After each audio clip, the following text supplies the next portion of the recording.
मथुरा वृंदावन के पास एक छोटा सा गांव था जहां सभी लोग खुशी खुशी रहते थे। गांव के ज्यादातर लोग किसान थे। गांव के अंदर कुछ ग्वाले भी रहते थे। सभी ग्वालों ने ज्यादातर भैंस पाल रखी थी।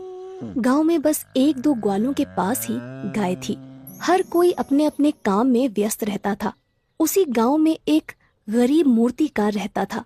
उसका नाम श्यामा था। वो बहुत ही सुंदर मूर्ति बनाता था, लेकिन गांव में कोई भी उसकी मूर्ति नहीं खरीदता था। उसकी पत्नी एक पैर से लंगड़ी थी और उनके दो बच्चे भी थे।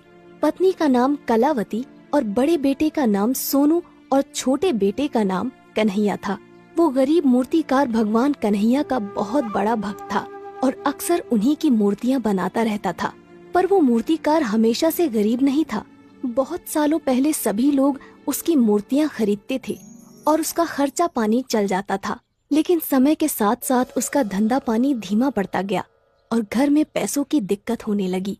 एक दिन शाम होते ही वो मूर्तिकार अपने घर पहुंचता है और घर के बाहर से आवाज लगाता है, कलावती, ओ कलावती, जरा बाहर तो आना, ये सामान अंदर रखवाना है।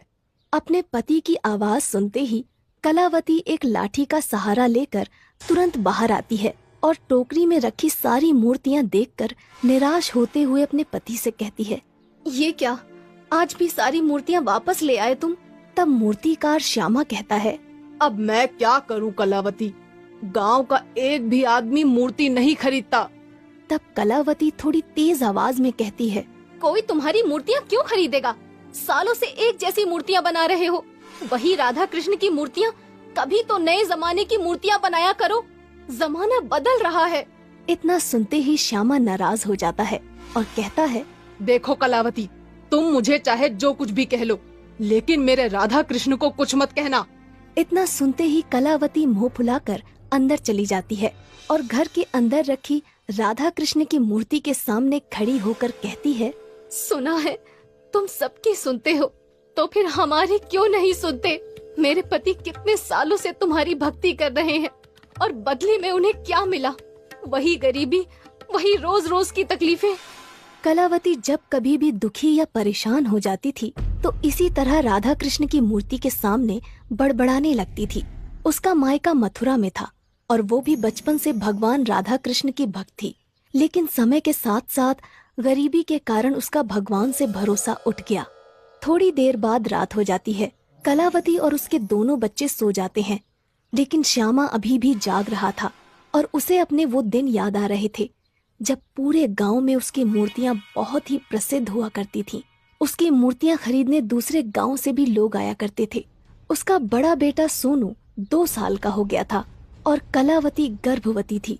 अचानक एक रात कलावती के पेट में तेज दर्द होता है और वो चिल्लाने लगती है। श्यामा तुरंत जाग जाता है और कलावती से कहता है, क्या हुआ कलावती, इतना क्यों चिल्ला रही हो? तब कलावती दर्द से कराहते हुए कहती है, पेट में बहुत तेज दर्द हो रहा है। लगता है बच्चा पैदा होने वाला है। तुम जल्दी से जाकर बूढ़ी काकी को बुला लाओ। श्यामा तुरंत छाता लेकर दौड़ता हुआ बूढ़ी काकी के घर की तरफ निकल पड़ता है। उस रात बहुत जोरों की बारिश हो रही थी और बादल गरज रहे थे।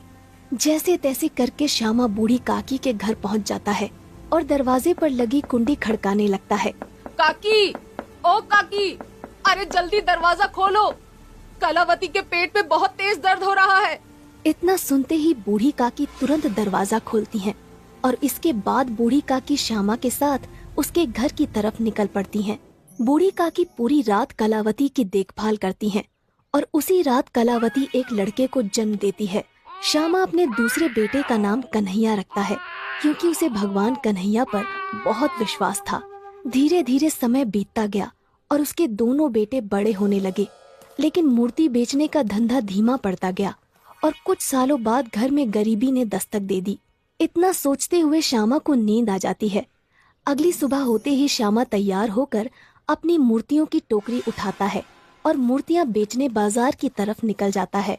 मूर्तियां ले लो, मूर्तियां, सुंदर सुंदर मूर्तियां, भगवान राधा कृष्ण की मूर्तियाँ ले लो। रास्ते में एक ग्वाला श्याम से कहता है, अरे ओ श्यामा भैया, कुछ दिनों बाद जन्माष्टमी आने वाली है और इस बार मैं जन्माष्टमी पर एक बहुत बड़ी पूजा करने वाला हूँ और मुझे राधा कृष्ण की कुछ अच्छी अच्छी मूर्तियाँ खरीदनी है।